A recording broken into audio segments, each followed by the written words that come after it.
Hi guys, नव्या वाटामध्ये तुमच्या सगळ्यांचं मनापासून खूप खूप स्वागत आहे. आणि हा व्हिडिओ थोडासा वेगळा असणार आहे, कारण या व्हिडिओमध्ये तुम्हाला बघायला मिळणार आहे आम्ही गावी जातानाची जर्नी.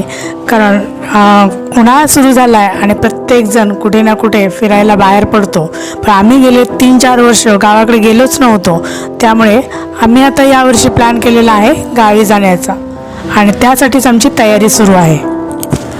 प्रवासाला निघताना सगळ्यात मोठा प्रश्न असतो तो म्हणजे बॅगांचा, किंवा बॅगा कमीत कमी बॅगा झाल्या पाहिजेत, किंवा एका बॅगेमध्ये जास्तीत जास्त आपले कपडे बसले पाहिजेत. आणि यासाठी मग आम्ही व्हीलच्या बॅगा घ्यायचं ठरवलं आणि त्याच 2 बॅगा पॅक केल्या, जेणेकरून त्या कॅरी करायला पण बऱ्या पडतील आणि मग तू घे मी घे असा वाद होणार नाही प्रवासामध्ये. म्हणून आम्ही व्हीलच्याच बॅगा घेतल्या आणि आम्ही गेलो तर लगेच आम्हाला बससुद्धा मिळाली आणि छान अशी आरामदायक बस मिळाली, जेणेकरून आमचा कोल्हापूरपर्यंत तरी प्रवास एकदम मस्त होणार हे फिक्स झालं. आणि आम्ही बघता बघता पोहोचलो आंबोली घाटामध्ये. आंबोलीमध्ये बघा किती मस्त आणि सुंदर असं वातावरण होतं. छान असं घाटामध्ये थोडंसं थंड पण वाटत होतं, म्हणजे इतर सावंतवाडीकडच्या पेक्षा जरा वातावरणसुद्धा बदललं आणि निसर्ग सौंदर्यसुद्धा बदललं. मी भरपूर असं कॅप्चर करण्याचा प्रयत्न करत होते की जसं दिसतंय ना तसं मोबाईलमध्ये आलं पाहिजे किंवा शूटमध्ये आलं पाहिजे, पण ते पॉसिबलच होत नव्हतं, कारण मध्ये खूप अशी झाडं होती. तरीसुद्धा फायनली मी थोडाफार भाग कॅप्चर करण्यात यशस्वी ठरले. बघा किती मस्त असं दिसतंय ते पूर्ण घाट, आणि असं धुकं कसं दिसतंय. आता आंबोली घाट ओलांडला आणि पुढे चालू झालं ते म्हणजे आजरा वगैरे. आजऱ्याकडे वगैरे सगळा ऊसाची हिरवीगार अशी शेती दिसत होती आणि ती बघायला खूप छान असं मस्त वाटत होतं डोळ्यांना. मग आम्ही कोल्हापूरमध्ये जेवणासाठी थांबलो.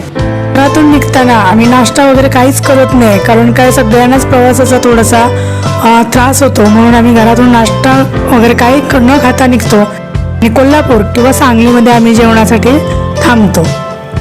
मग यावेळेला आम्ही कोल्हापूरमध्ये अगदी स्टँडच्या जवळच्याच हॉटेलमध्ये आम्ही जेवणासाठी थांबलो आणि मेन्यू कार्ड बघितलं कोणाला काय पाहिजे तर ते मी विचारत होते आणि त्याप्रमाणे मग ऑर्डर दिली.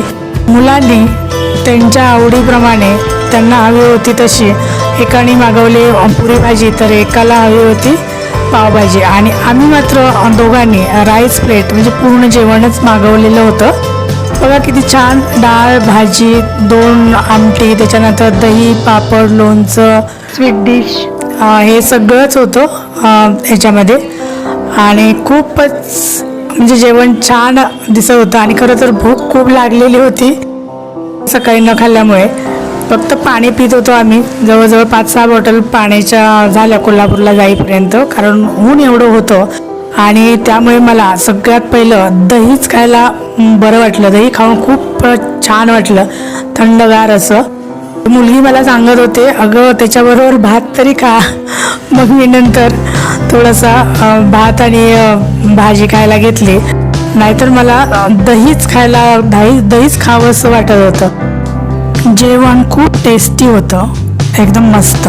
तर असं मी कोल्हापूरमध्ये मस्तपैकी जेवण केलं आणि त्यानंतर थोडंसं जरा बरं वाटलं, पोटात जरा आधार झाल्यानंतर मग आम्ही गेलो स्टँडकडे, कारण काय की स्टँडच्या जवळच आम्ही थांबलेलो होतो. आणि मग आता पुढच्या प्रवासासाठी पुन्हा आम्ही बस स्टॉपकडे गेलो. कोकणातून तिकडे जायला ट्रॅव्हल्स नाही आहेत, बस किंवा स्वतःची गाडी 2च ऑप्शन आहेत. सांगलीतून पुढे सुद्धा बघा, सांगलीला जाताना सुद्धा भरपूर अशी ऊसाची शेती होती आणि छान असे मळे दिसत होते आणि खूप बरं वाटत होतं हे बघताना.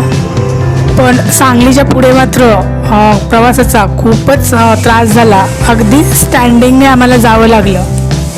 आणि खरं तर सांगलीच्या पुढे जाईपर्यंतच आम्हाला वाटेतच म्हणजे असा थोडासा अंधार झाला आणि पुढे स्टँडिंग असल्यामुळे मला शूट करायला सुद्धा काही पॉसिबल झालं नाही. त्यामुळे या व्हिडिओमध्ये मी जेवढं शक्य झालेलं आहे तर तेवढंच शूट केलेलं आहे. आणि असा आपला झालेला आहे गावी जातानाचा प्रवास.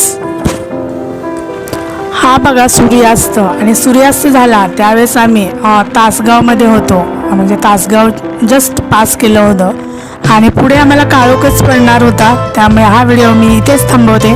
Thank you so much.